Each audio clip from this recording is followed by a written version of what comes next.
الحمد لله الحمد لله الأكرم الذي خلق الإنسان وكرم وعلمه من البيان ما لم يعلم فسبحان الذي لا يحصى امتنانه باللسان ولا بالقلم ونشهد أن لا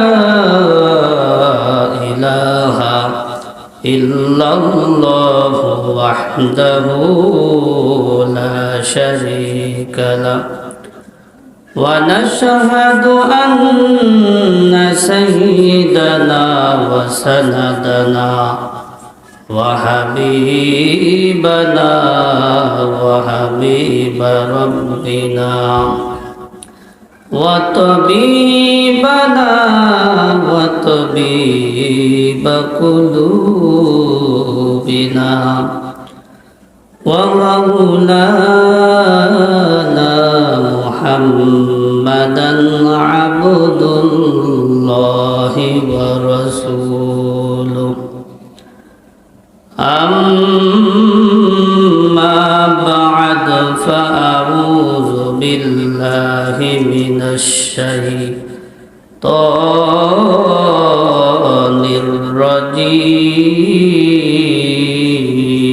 الرجيم بسم الله الرحمن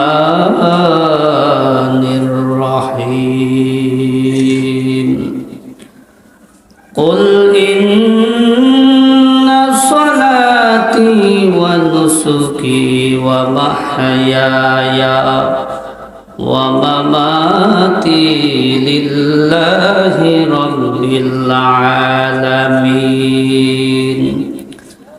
لا شريك له وبذلك أمرت وأنا أول المسلمين وقال النبي صلى الله عليه وسلم إنما الأعمال بالنيات وإنما لامرئ ما نوى فمن كانت هجرته إلى الله ورسوله فهجرته إلى الله ورسوله ومن كانت هجرته لدنيا أو يصيبها أو امرأة يتزوجها فهجرته إلى ما هاجر إليه وقال الشاعر खाली है तेरा दामन दिल अश्क नबी से खाली है तेरा दामन दिल अश्क नबी से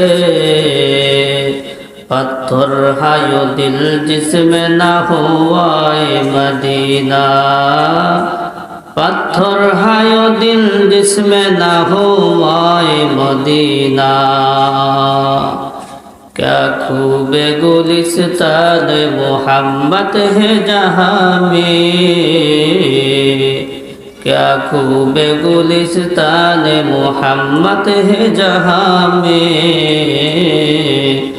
यारान नबी सारे है गुलहाय मदीना यारान नबी सारे है गुलहाय मदीना सीनों से लगा लो कि मैं आँखों में छुपा लो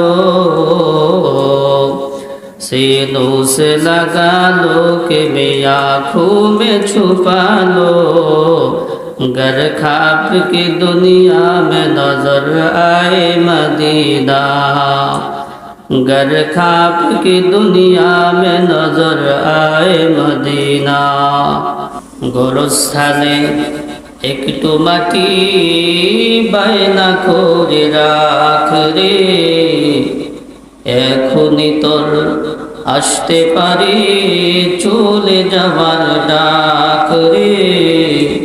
গোরস্থানে একটু মাটি বায়না করে রাখ রে, এখনই তোর আসতে পারে চলে যাবার ডাক।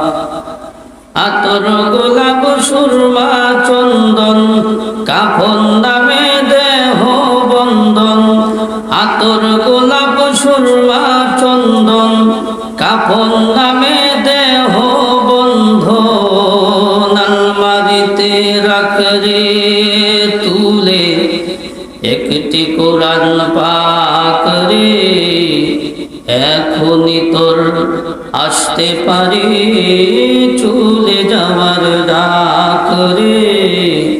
গোরস্থানে একটু মাটি বায়না করে রাখ রে, এখনই তোর আসতে পারে চলে যাওয়ার ডাক। ভালো মন্দ শত্রু মিত্র কেউ বা যদি রয়, যাবার আগে সবার সাথে দেখা যেন হয় রে, দেখা যেন হয়। ভালো মন্দ শত্রু মিত্র কেউ বা যদি রয়, যাবার আগে সবার সাথে দেখা যেন হয় রে, দেখা যেন হয়। ধরতে তোকে লাগবে 6 জন, আপন খুঁজে পাবি কয়জন। ধরতে তোকে লাগবে 6 জন, আপন খুঁজে পাবি কয়জন। একলা পেলে খাবে তোকে চিল শকুনার কাক রে। গোরস্থানে একটু মাটি বায়না করে রাখ রে, এখনই তোর আসতে পারে চলে যাওয়ার ডাক। কাঁদিস না মন শিশুর মতন, এমনই তো হয়। এই যে জীবন খোদার দেয়া, তোর তো জীবন নয় রে, তোর তো জীবন নয়। কাঁদিস না মন শিশুর মতন, এমনই তো হয়। এই যে জীবন খোদার দেয়া, তোর তো জীবন নয় রে, তোর তো জীবন নয়। মাটির খাঁচায় প্রাণের ময়না চিরদিনই আপন রয় না, মাটির খাঁচায় প্রাণের ময়না চিরদিনই আপন রয় না। পালিয়ে যাবে খাঁচা বেয়ে একটু পেলেই ফাঁক রে, এখনই তোর আসতে পারে চলে যাওয়ার ডাক রে। গোরস্থানে একটু মাটি বায়না করে রাখ রে, এখনই তোর আসতে পারে চলে যাওয়ার ডাক। বলে অনেক ওয়াজ নসিহত হচ্ছে, তেমন কোনো ফায়দা হচ্ছে না, উদ্দেশ্য খারাপ। যে কোনো দিনই আলোচনা 3টি নিয়মে শুনতে হবে। 1 নম্বর, দিলের কানে শুনতে হবে খুব মনোযোগ সহকারে। দেহটা এখানে রয়েছে, মনটা অন্য জায়গায় রয়েছে, চলবে না। দিলের কানে শুনতে হবে। 2 নম্বর আমলের নিয়তে শুনতে হবে। 3 নম্বর অন্যের নিকটে পৌঁছানোর নিয়তে শুনতে হবে। এই 3টা নিয়তে যদি আমরা শুনতে পারি যে কোনো দিনই আলোচনা, আল্লাহ চাহে তো এর দ্বারা আমাকে ফায়দা দান করবেন। সম্মানিত মা ও বোনেরা, আল্লাহ পাক রব্বুল আলামিন আমাদেরকে সৃষ্টি করেছেন তার ইবাদত এবং দাসত্ব করার জন্য। এই জন্য যা কিছু এই হায়াতে জিন্দেগিতে করি না কেন, সব কিছু আল্লাহ তাআলাকে রাজি খুশি করার উদ্দেশ্যে করতে হবে। যদি নামাজটা অন্য কোনো উদ্দেশ্য হয় তাহলে এই নামাজের দ্বারা কোনো ফায়দা হবে না।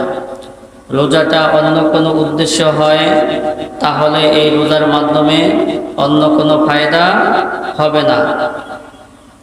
যে কোনো ইবাদত যদি ভিন্ন কোনো মাকসাদ থাকে তাহলে এর দ্বারা ফায়দা হবে না।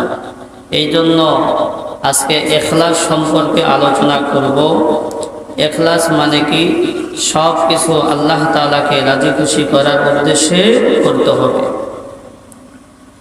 ও সম্মানিত মা ও বোনেরা, ইখলাস মানে হইল নিষ্ঠা, ঐকান্তিকতা। আমার সকল ইবাদত, সকল কাজ কর্ম, এমনকি সকল কথাবার্তা কেবলমাত্র শুধুমাত্র আল্লাহ তাআলার জন্য হবে।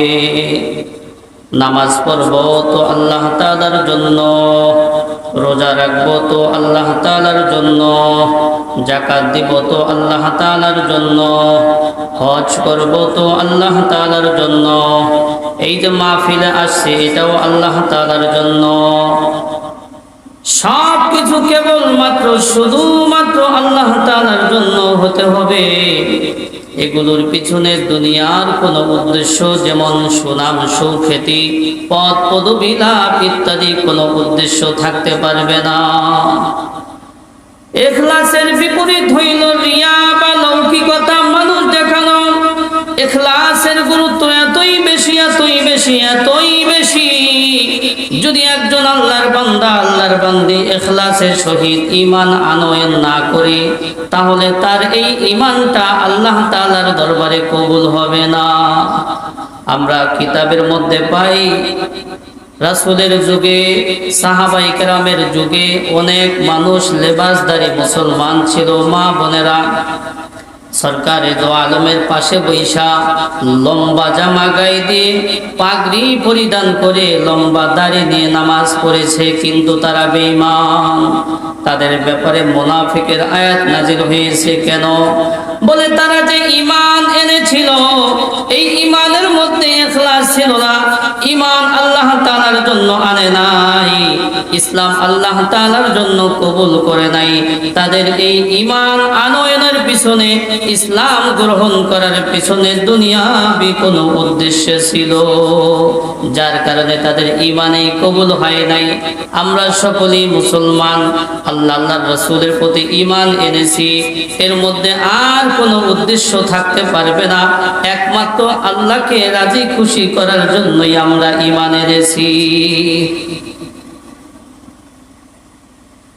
বলে আমরা এই হায়াতি জিন্দেগিতে যত আমল করি, আমরা সকলে চাই আমাদের এই আমলগুলো আল্লাহ তাআলার দরবারে কবুল হোক।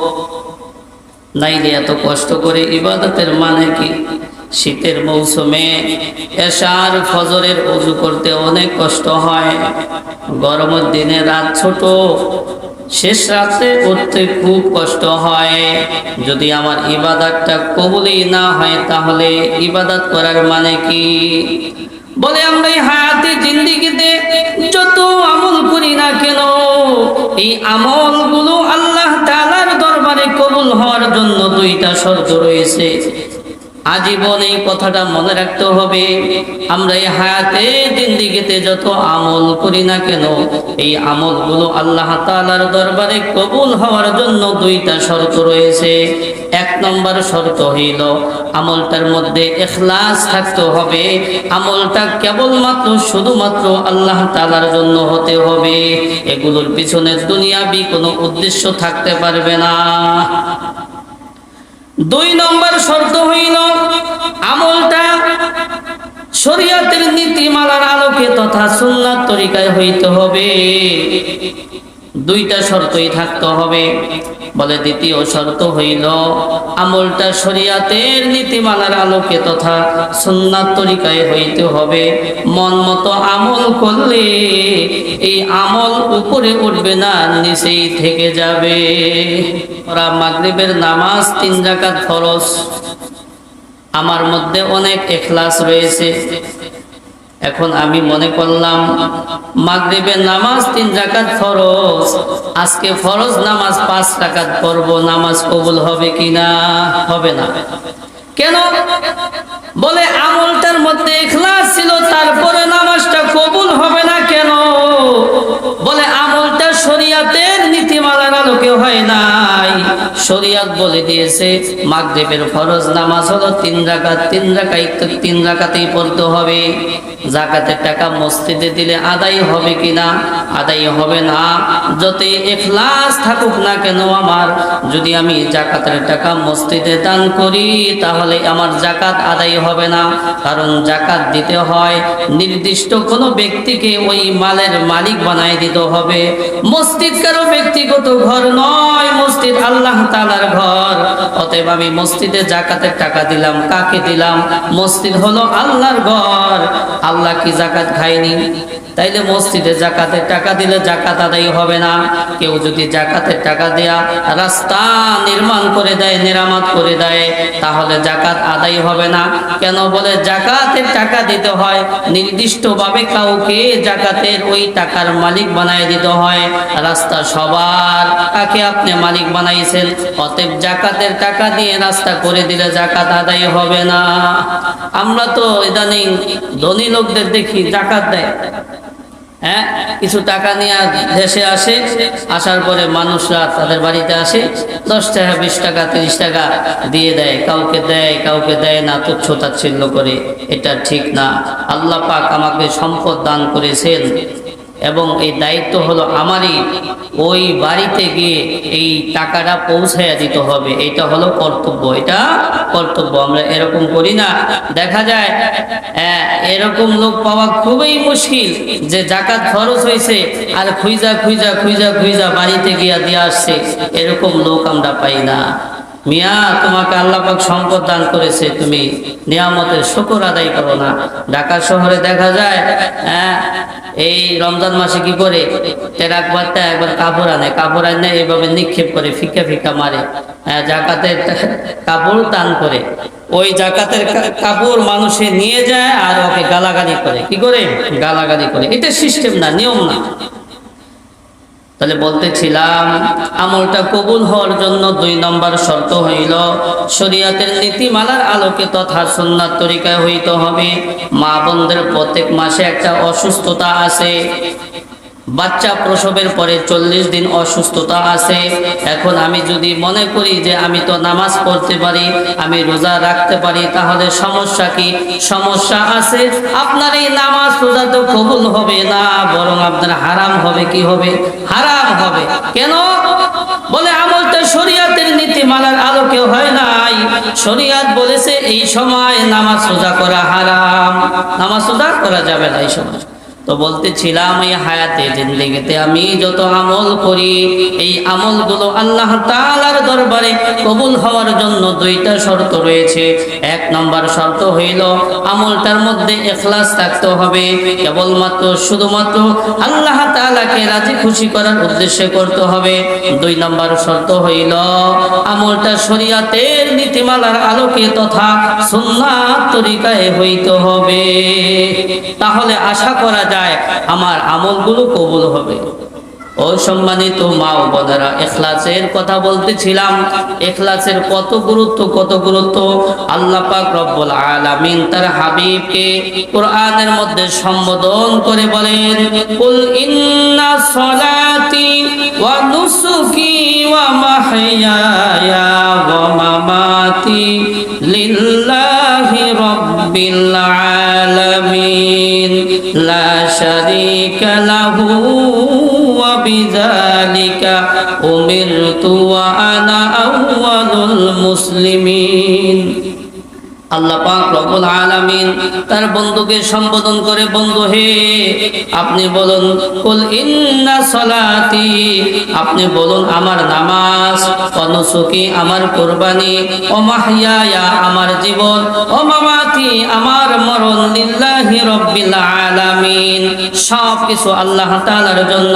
তাহলে নামাজ পড়বো আল্লাহ তাআলার জন্য, কুরবানি করব আল্লাহ তাআলার জন্য, এই জীবন মরণ সব কিছু পরিচালনা করতে হবে আল্লাহ তাআলার জন্য। কেন? বলে জীবনটা আল্লাহ তাআলা সৃষ্টি করেছেন, মৃত্যুটাও আল্লাহ তাআলা সৃষ্টি করেছেন। আল্লাহ পাক রব্বুল আলামিন সূরাতুল মুলকের মধ্যে বলেন, আল্লাযী খালাকাল মাউতা ওয়াল হায়াতা লিয়াবলুয়াকুম আইয়ুকুম আহসানু আমালা। আল্লাহ পাক রব্বুল আলামিন বলেন, আমি জীবন এবং মৃত্যু সৃষ্টি করেছি কেন?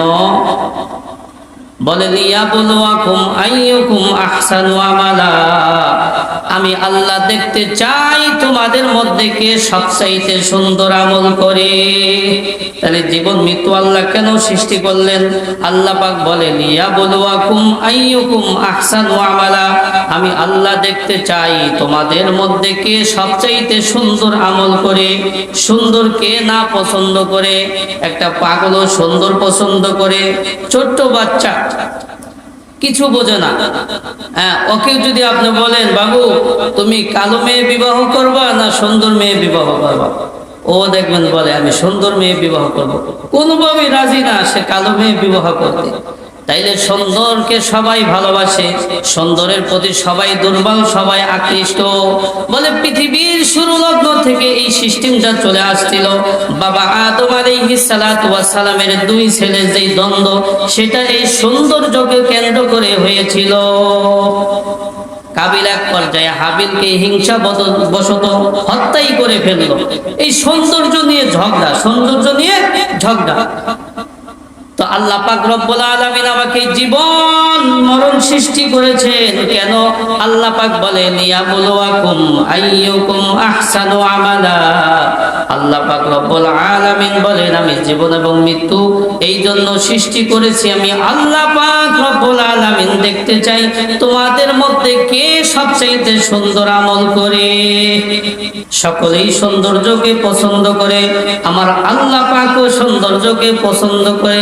হাদিসের মধ্যে সরকারে দো আলম বলেন, ক্বালান নবী সাল্লাল্লাহু আলাইহি ওয়াসাল্লাম, ক্বালান নবী সাল্লাল্লাহু আলাইহি ওয়াসাল্লাম, ইন্নাল্লাহা জামিলুন ইউহিব্বুল জামাল। আল্লাহ পাক রব্বুল আলামিন হলেন সবচাইতে বেশি সুন্দর, আর আল্লাহ পাক রব্বুল আলামিন সৌন্দর্যকে পছন্দ করেন। অতএব আমলটা যদি সুন্দর না হয় তাহলে আল্লাহ পাক রব্বুল আলামিন ওই আমল কবুল করবেন না। আমরা সৌন্দর্যকে পছন্দ করি, আল্লাহ পাকও সৌন্দর্যকে পছন্দ করেন।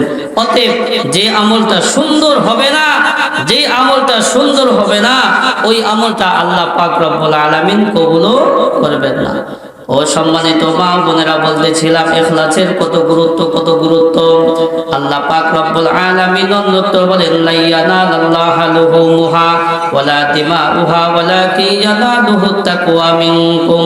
আমরা যে কুরবানি করি, বলে আল্লাহ পাক বলেন এই কুরবানির রক্ত মাংস কিছুই আল্লাহ পাকের কাছে পৌঁছে না, আল্লাহ পাকের কাছে পৌঁছায় বান্দার তাকওয়া।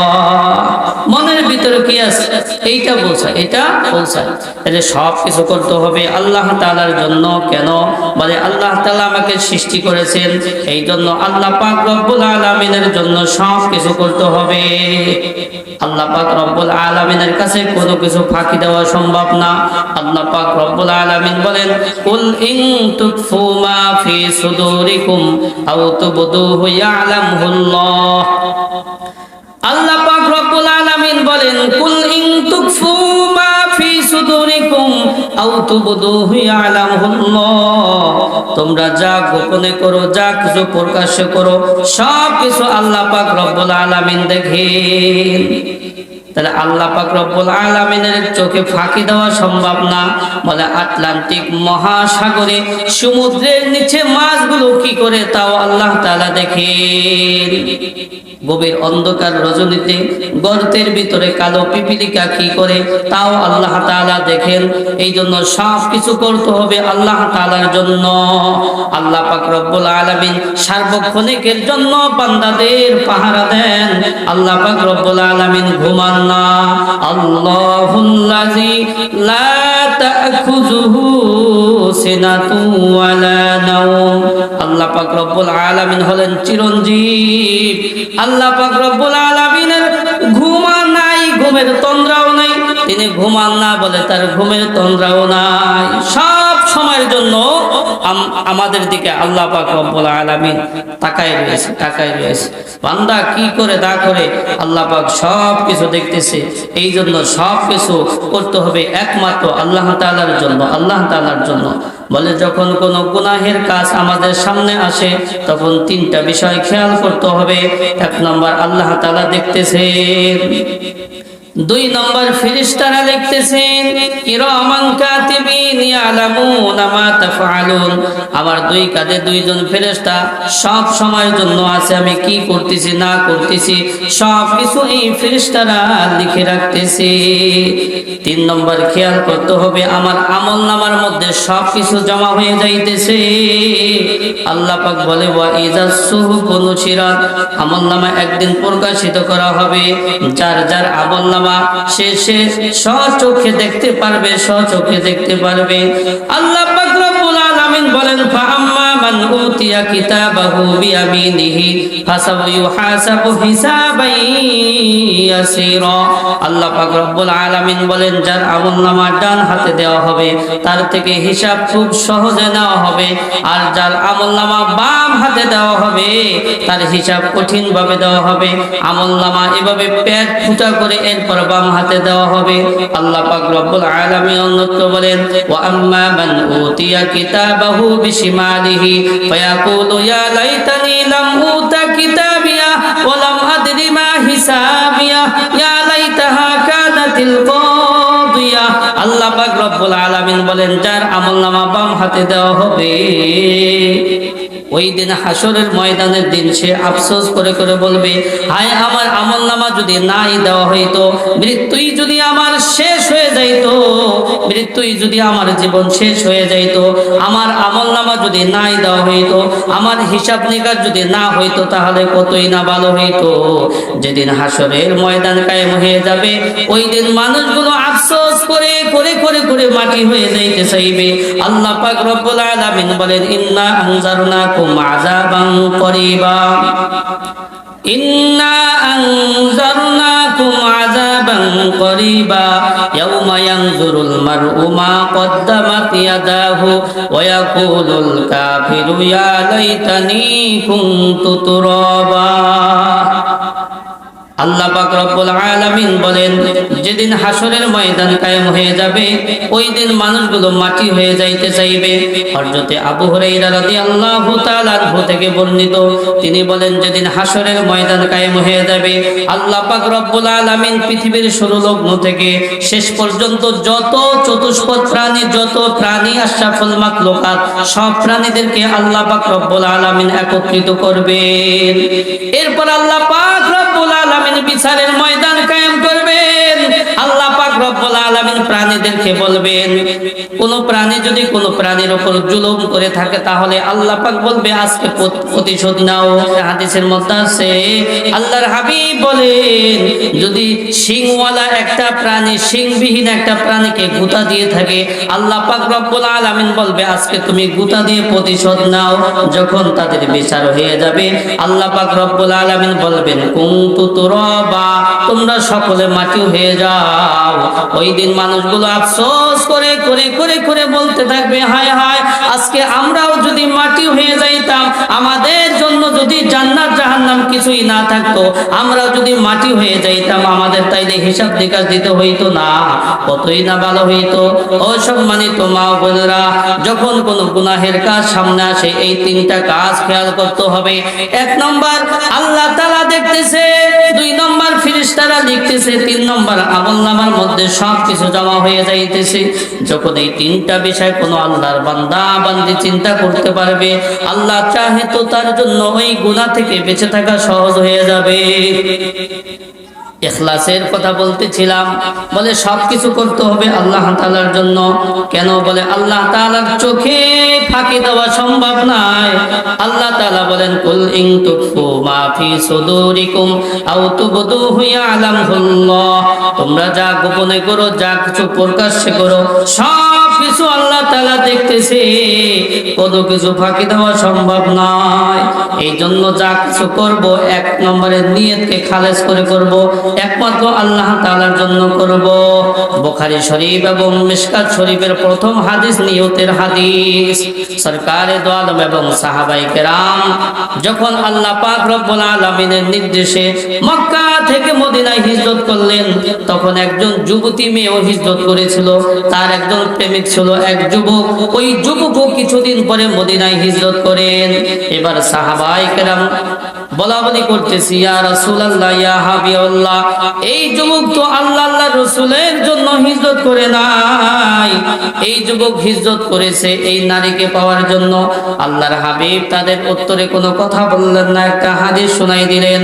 ক্বালান নাবিয়্যু সাল্লাল্লাহু আলাইহি ওয়াসাল্লাম, ক্বালান নাবিয়্যু সাল্লাল্লাহু আলাইহি ওয়াসাল্লাম, ইন্নামাল আ'মালু বিন্নিয়াত ওয়া ইন্নামা লিকুল্লি ইমরিইম মা নাওয়া, ফামান কানাত হিজরাতুহু ইলাল্লাহি ওয়া রাসূলিহি ফাহিজরাতুহু ইলাল্লাহি ওয়া রাসূলিহি, ওয়া মান কানাত হিজরাতুহু লিদুনিয়া আও ইউসিবুহা আও ইমরাআতা ইয়াতাজাওয়াজুহা ফাহিজরাতুহু ইলা মা হাজারা ইলাইহি। আল্লাহর হাবিব বলেন, প্রত্যেক ব্যক্তির আমল নির্ভরশীল করে তার নিয়তের উপর।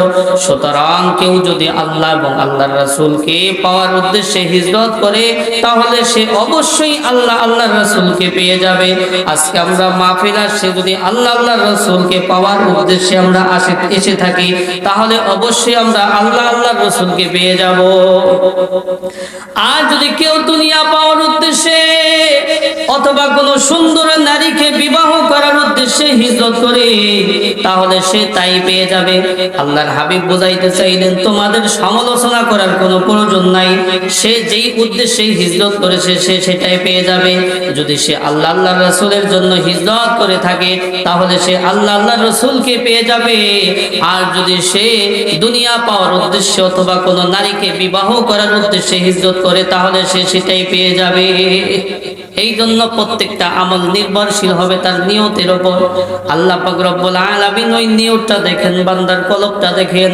আন আবি হুরায়রা রাদিয়াল্লাহু আনহু قال قال رسول الله صلى الله عليه وسلم إن الله لا ينظر إلى صوركم وأجسادكم ولكن ينظر إلى قلوبكم وأعمالكم ونيتكم। হযরত আবু হুরায়রা রাদিয়াল্লাহু তাআলা আনহু থেকে বর্ণিত, সরকারে দো আলম বলেন, আল্লাহ পাক রব্বুল আলামিন বান্দার বাহ্যিক আকৃতি, বান্দার বাহ্যিক সূরাতের দিকে তাকান না। কে কোন বংশের, কে ধনী, কে গরিব, কে সুন্দর, কে কালো, কে বড়, কে ছোট, এগুলোর দিকে আল্লাহ তাআলা তাকান না। আল্লাহ পাক রব্বুল আলামিন বান্দার অন্তরের দিকে তাকান, বান্দার নিয়তের দিকে তাকান, বান্দার কলবের দিকে তাকান। এই কলব দেখে দেখে আল্লাহ পাক রব্বুল আলামিন বিচার করবেন। আল্লাহ পাক যেদিন হাসরের ময়দান কায়েম করবেন, ওই দিন আল্লাহ পাক রব্বুল আলামিন এই অন্তর দেখে দেখে দেখে দেখে বিচার করবেন। বাহ্যিক সূরা দেখে বিচার করবে না, অন্তরের মধ্যে কি রেখেছিল এটাই কাজে লাগবে। অন্তরটা যদি খালেস রাখি, এটা যদি পরিষ্কার রাখি, তাহলে এইটাই কাজে আসবে। আল্লাহ পাক রব্বুল আলামিন বলেন, ইয়াউমা লা ইয়ানফাউ মালু ওয়ালা বানুন ইল্লা মান আতাল্লাহা বিকলবিন সালিম। আল্লাহ পাক রব্বুল আলামিন বলেন, যেদিন হাসরের ময়দান কায়েম হয়ে যাবে,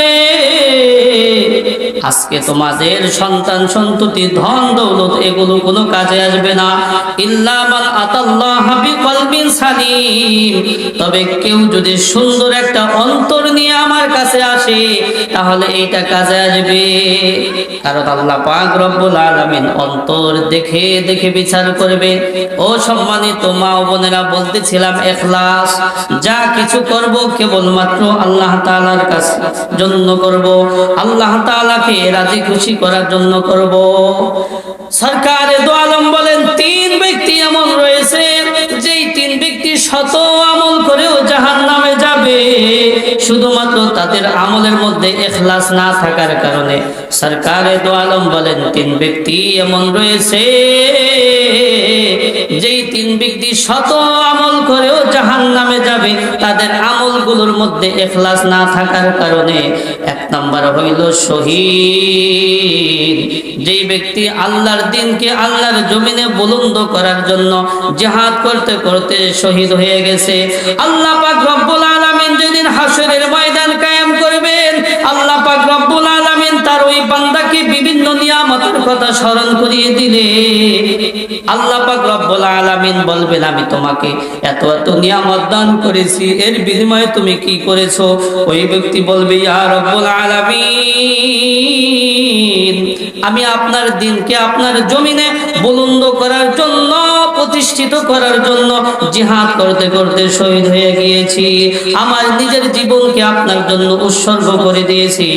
আল্লাহ পাক রব্বুল আলামিন বলবেন, হ্যাঁ তুমি শহীদ হয়েছো, কিন্তু তোমার শহীদ হওয়ার পিছনে নিয়ত খারাপ ছিল। তুমি এই জন্য শহীদ হয়েছিলা, এই জন্য যুদ্ধ করেছিলা, মানুষ তোমাকে বীর বাহাদুর বলবে, মানুষ তোমাকে শহীদ বলবে, আর সেটা মানুষ তোমাকে বলে ফেলেছে। অতএব আজকে আমার কাছে কোনো চাওয়ার পাওয়ার কিছু নাই। আল্লাহ পাক রব্বুল আলামিন ফেরেশতাদেরকে বলবে, ও আমার ফেরেশতারা, তাকে টেনে হিঁচড়ে উপর করে জাহান্নামের মধ্যে নিয়ে যাও। আরেকজন ব্যক্তি হইল আলেম, মুফতি, মুহাদ্দিস, কারি, বা যে কোনো দিনই কোনো বিষয় শিক্ষা করেছে। আল্লাহ পাক রব্বুল আলামিন যেদিন হাসরের ময়দান কায়েম করবেন, তাকে বিভিন্ন নিয়ামতের কথা স্মরণ করিয়ে দিবেন। তখন ওই ব্যক্তি বলবে, ইয়া রব্বুল আলামিন, আমি নিজে শিখেছি এবং অন্যদেরকে শিখাইছি। আল্লাহ পাক রব্বুল আলামিন তখন বলবেন, আল্লাহ পাক রব্বুল আলামিন তখন বলবেন, হ্যাঁ তুমি শিক্ষা করেছিলা, কিন্তু তোমার নিয়ত খারাপ ছিল, তোমার নিয়ত খারাপ ছিল, তোমার নিয়ত খারাপ ছিল। তুমি এই জন্য মুক্তি হয়েছিলা, মানুষ তোমাকে মুফতি সাহেব বলবে। তুমি এই জন্য কারি হয়েছিলা, মানুষ তোমাকে কারি বলবে। তুমি এই জন্য হাফেজ হয়েছিলা, মানুষ তোমাকে হাফেজ সাহেব বলবে।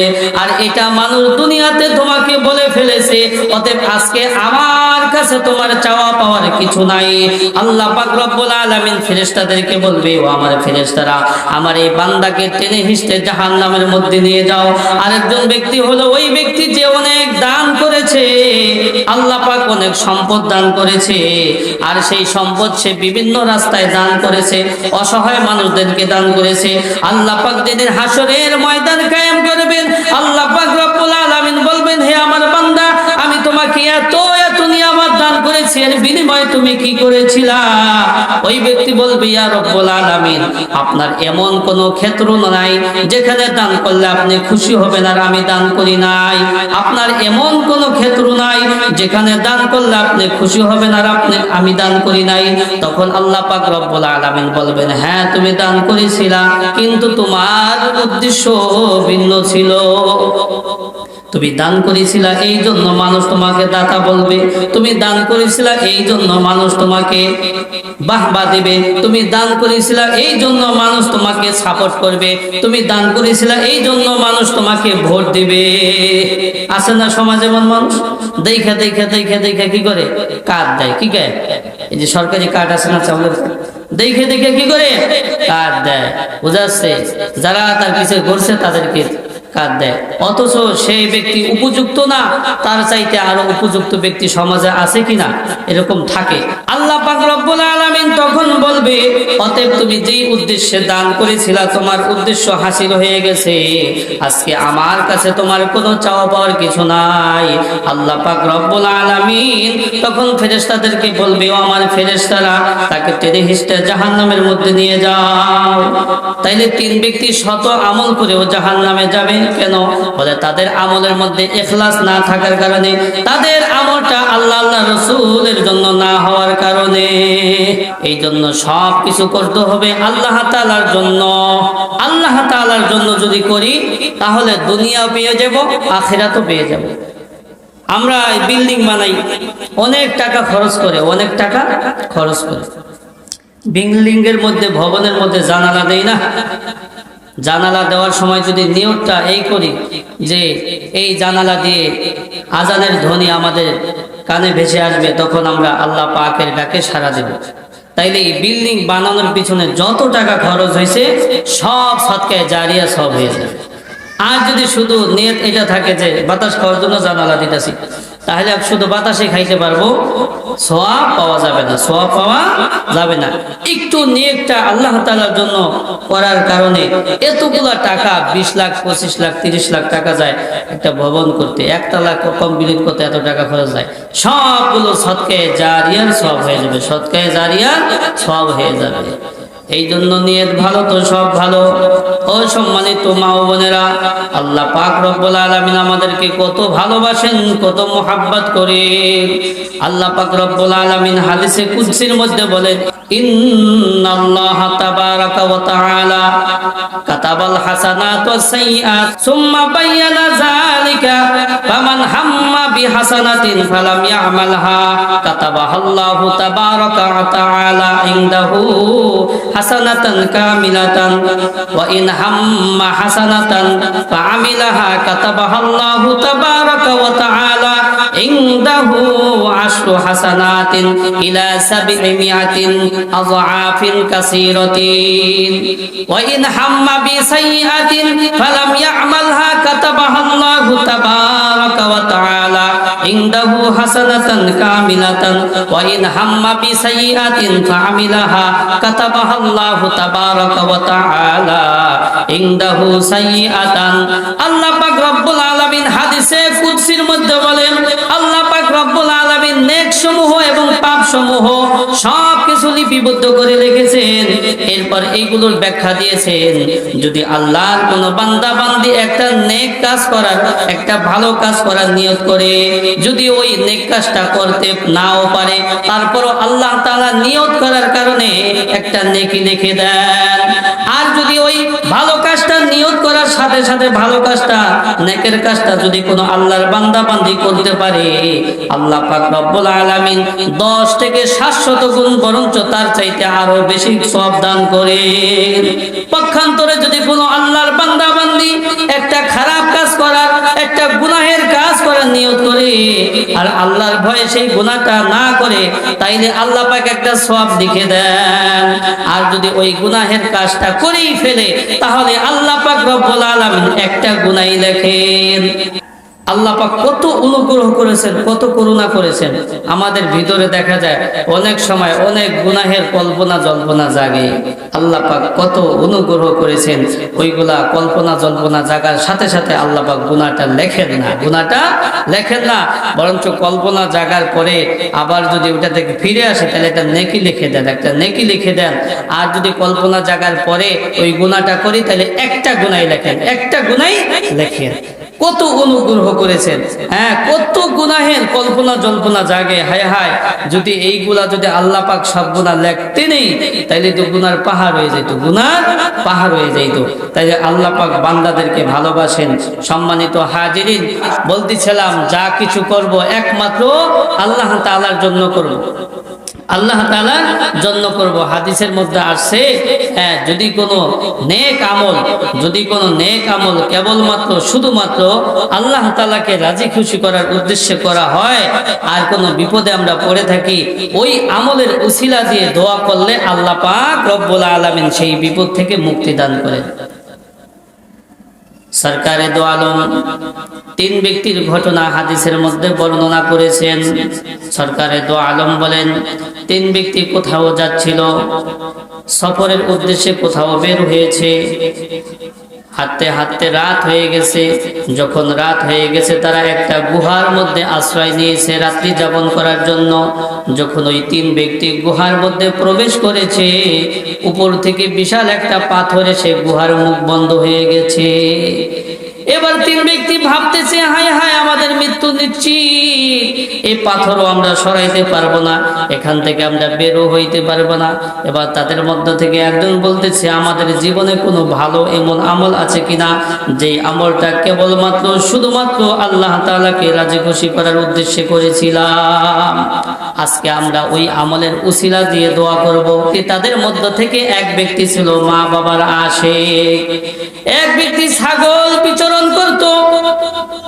বলে যখন এই ছাগল নিয়ে বাড়িতে আসতো, ছাগলের দুধ দহন করে সর্বপ্রথম মা বাবাকে দুধ পান করাইতো, এরপর সন্তানদেরকে, বিবি বাচ্চা খাদেমদেরকে দুধ পান করাইতো।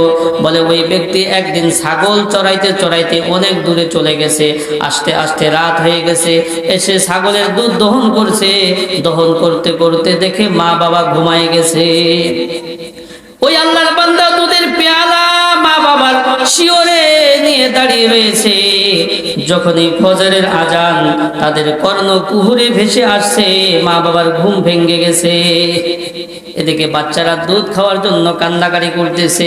ওই ব্যক্তির নিয়ম হলো সর্বপ্রথম মা বাবাকে দুধ পান করাইব, এরপর বাকি লোকদের দুধ পান করাইব।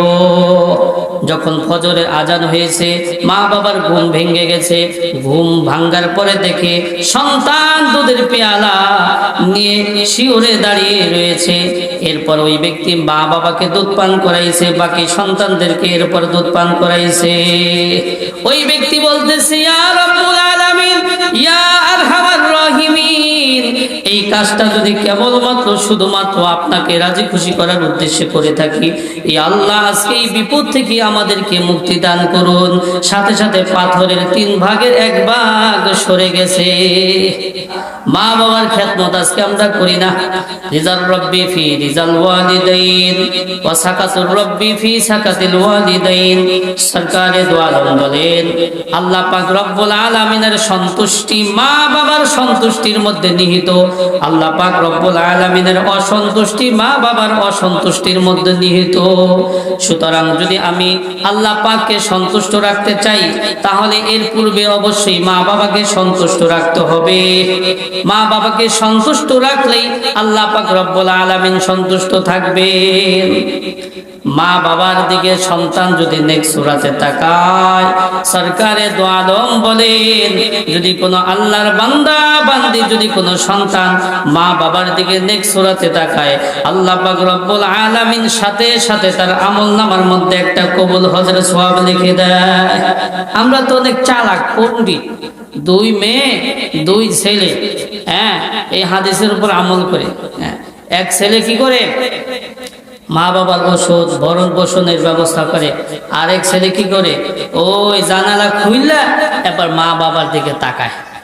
এই তাকানো উদ্দেশ্য, এই তাকানো দ্বারা তো এই উদ্দেশ্য না। এই তাকানো দ্বারা উদ্দেশ্য হইল মা বাবার খেদমত করা, তাদের জরুরত পূরণ করা, তাদের জরুরত পূরণ করা। কোনো পণ্ডিতি চলবো না, মা বাবার জরুরত পূরণ করা, এইটাও উদ্দেশ্য। শুধু জানালা খুলে তাকাই রইলাম, এই তাকানো উদ্দেশ্য না। ও সম্মানিত মা ও বোনেরা, সরকারে দো আলম মুহাম্মদুর রাসূলুল্লাহ সাল্লাল্লাহু আলাইহি ওয়াসাল্লাম একদিন কোথাও যাইতেছিলেন। হঠাৎ করে দেখতে পেলেন একটা কবরের মধ্যে আযাব হইতেছে। আল্লাহর হাবিব মুহাম্মদুর রাসূলুল্লাহ সাল্লাল্লাহু আলাইহি ওয়াসাল্লাম খোঁজ নিলেন এই কবরটা কার। সরকারে দো আলম জানতে পারলেন এটা অমুক ব্যক্তির কবর। এক ব্যক্তির কবরের মধ্যে আযাব হইতেছিল, এক ব্যক্তির কবরের মধ্যে আযাব হইতেছিল। তো খোঁজ নিয়ে দেখা গেল এটা কার কবর, অমুক ব্যক্তির কবর। তার কে জীবিত আছে, মা জীবিত আছে, মা জীবিত আছে। তখন আল্লাহর হাবিবের বসতে আর দেরি রইল না। যে নিশ্চয়ই এই সন্তান মায়ের সাথে কোনো বেয়াদবি করেছে। তখন ওই মাকে বলতেছে, রাসূল বলতেছে, আপনি আপনার সন্তানকে ক্ষমা করে দেন, নিশ্চয়ই আপনার সাথে কোনো খারাপ আচরণ করেছে, আপনার সন্তানকে ক্ষমা করে দেন, আপনার সন্তানের কবরের মধ্যে আযাব হইতেছে। মা চোখের পানি ছেড়ে দিয়ে বলতেছে, আমি এই সন্তানকে কখনো ক্ষমা করব না। এই সন্তান যেই বেদ দিয়ে আমার পিঠে আঘাত করেছে, ওই আঘাতের চিহ্নগুলো এখনো আমার পিঠে রয়েছে, আমি ক্ষমা করব না। আল্লাহর হাবিব অনেকভাবে বোঝানোর চেষ্টা করলেন, কিন্তু সে কোনোভাবেই বুঝতেছে না। এবার আল্লাহর হাবিব বলতেছে, আল্লাহ পাক রব্বুল আলামিনের কাছে দোয়া করলেন, ওগো আল্লাহ, এই কবরের আযাব আমাকে যেইভাবে দেখাইছেন এই মাকেও দেখাই দেন। আল্লাহ পাক রব্বুল আলামিন এই কবরের আযাব মাকেও দেখাই দিলেন। মা যখন কবরের আযাব দেখলো, মায়ের দিলটা নরম হয়ে গেল। মা সন্তানকে ক্ষমা করে দিলেন। মা ক্ষমা করতে দেরি, আল্লাহর হাবিব বলেন সন্তানের কবরের আযাব মাফ হইতে দেরি নাই। তাই বলতেছিলাম 3 ব্যক্তির ঘটনা। 3 ব্যক্তি কোথাও যাচ্ছিল, তাদের মধ্যে থেকে এক ব্যক্তি যে মা বাবার খেদমত করত। দ্বিতীয় ব্যক্তি হইল এক যুবক, যেই যুবক তার চাচাতো বোনের প্রেমে আসক্ত ছিল, তাকে নিজের কাছে আনতে চাইতো, তার প্রতি সে আকৃষ্ট হয়েছিল। কোনোভাবেই তার চাচাতো বোন রাজি ছিল না। বলে এক সময় দুর্ভিক্ষ হইল, চাচাতো বোন এমন বিপদের মধ্যে পড়ল যে তার কুপ্রস্তাবে 120 দিরহামে রাজি হয়েছিল। 120 দিরহামে তার এই কুপ্রস্তাবে সে রাজি হয়েছে। যখন ওই ছেলে মেয়ে একটা নির্জন কক্ষে একত্রিত হয়েছে, ওই মেয়েটার চোখ দিয়ে অশ্রু ঝরতেছে। যুবক বলতেছে, তোমার চোখ দিয়ে কেন অশ্রু ঝরতেছে? আজকে তো খুশির দিন। ওই মেয়েটা বলতেছে, সামান্য কিছু টাকার জন্য আমার সতীত্ব আজকে নষ্ট হতে যাচ্ছে। আল্লাহর ভয় আমাকে কাঁদায়। ওয়া আম্মা মান খাফা মাকামা রাব্বিহি ওয়া নাহান নাফসা আনিল হাওয়া ফা ইন্নাল জান্নাতা হিয়াল মাওয়া। যেই ব্যক্তি আল্লাহ পাক রব্বুল আলামিনের সম্মুখে দণ্ডায়মান হওয়াকে ভয় করে, নিজের কুপ্রবৃত্তিকে দমন করে, খারাপ কাজ থেকে বেঁচে থাকে, তার ঠিকানা হলো জান্নাত। তখন ওই যুবকের মায়া হলো, তাকে মুক্তি করে দিলেন। সাথে সাথে 120 দিরহাম তাকে দিয়ে দিলেন। এবার ওই যুবক বলতেছে, ইয়া রব্বুল আলামিন, ইয়া আরহামার রাহিমিন, এই কাজটা যদি কেবলমাত্র শুধুমাত্র আপনার জন্য করে থাকি, আল্লাহ এই বিপদ থেকে আমাদেরকে মুক্তি দান করুন। সাথে সাথে পাথর আরো 1 ভাগ সরে গেল। আরেকজন ব্যক্তি হইল শ্রমিক নিয়েছিল, কামলা নিয়েছিল। বলে সকল কামলাদেরকে সন্ধ্যাবেলা পারিশ্রমিক দিয়েছিল। একজন শ্রমিক তার পারিশ্রমিক না নিয়ে চলে গিয়েছিল, বহুদিন পর আসছে। আর মালিক কি করেছে, তার ওই পারিশ্রমিকের টাকা ব্যবসার কাজে লাগাইছে। ব্যবসা অনেক উন্নত হয়েছে, গরু ছাগল অনেক কিছু হয়েছে। অনেক দিন পর ওই ব্যক্তি আসছে, এসে বলতেছে, আমার পারিশ্রমিক দেন। তখন ওই ব্যক্তি বলতেছে, এই গরু ছাগল যা কিছু দেখতেছেন এগুলো সব আপনি নিয়ে যান। তখন ওই ব্যক্তি বলতেছে, আপনি মস্করা করেন না। বলতেছে, আমি মস্করা করতেছি না, তোমার ওই টাকাটা আমি ব্যবসার কাজে লাগাইছি, এগুলো সব ব্যবসার ফলাফল হয়েছে, তুমি সব নিয়ে যাও। ওই ব্যক্তি সব নিয়ে গেল। ওই ব্যক্তি বলতেছে, ইয়া রব্বুল আলামিন, এই কাজটা যদি কেবলমাত্র শুধুমাত্র আপনাকে রাজি খুশি করার উদ্দেশ্যে করে থাকি, মাবুদ আজকে এই বিপদ থেকে আমাদেরকে মুক্তি দান করুন। সাথে সাথে পাথর আরো 1 ভাগ সরে গেল, তারা বের হয়ে গেল। এই জন্য জীবনে এমন কিছু আমল থাকা চাই যে আমলটার মধ্যে কোনো রিয়া লৌকিকতা কিছুই ছিল না। ধরে যখন আমরা বিপদে পড়ব, ওই আমলের উসিলা দিয়া যদি দোয়া করি, আল্লাহ পাক রব্বুল আলামিন আমাদের দোয়া কবুল করবেন। এই জন্য সবকিছু আল্লাহ তাআলার জন্য করতে হবে। আমরা বুকে হাত দিয়ে কেউ বলতে পারবো না 2 রাকাত নামাজ পড়ছি, আর এই 2 রাকাত নামাজের মধ্যে একটু সময়ের জন্য জেহেনে দিক ওদিক যায় নাই, এরকম কেউ বলতে পারবো না। এই জন্য চেষ্টা করতে হবে। যা কিছু করব কেবলমাত্র শুধুমাত্র আল্লাহ তাআলার জন্য করব। আল্লাহ পাক রব্বুল আলামিন আমাদেরকে তৌফিক দান করুন।